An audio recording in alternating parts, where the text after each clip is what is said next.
L'aventure de l'amour. L'amour s'est égaré. L'enfant cruel et beau est entré dans un cimetière. Ses pieds nus ont heurté la dalle d'un tombeau. Il grelotte, assis sur la pierre.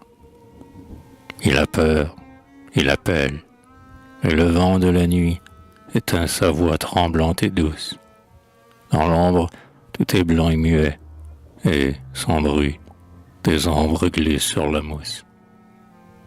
Devant lui, s'accoudant au bloc brisé d'un fût, dans des colonnes ruinées, une d'elles s'arrête. Une d'elles qui fut une vierge de 16 années.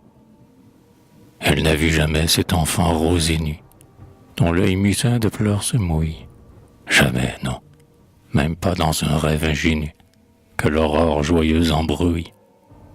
Elle ne connaît pas tous les savants baisers, qu'ont inventés les lèvres souples. Elle ne frémit pas, alors qu'inapaisés sanglotent les spectres par couple. Donc elle ouvre tout grand ses yeux creux et pensifs devant ce petit être étrange, et s'étonne qu'il ait des airs aussi plaintifs, puisque sans doute c'est un ange. Lui, saisi de respect pour ce fantôme pur, immaculé comme les marbres, n'ose lui demander un chemin couru sûr pour fuir parmi les mornes arbres. Pourtant, dompté soudain par de poignants effrois, il prend sa main si par les frêles, puis, tous deux, ils s'en vont sur les noirs gazons froids, où le grillon jette un cri grêle.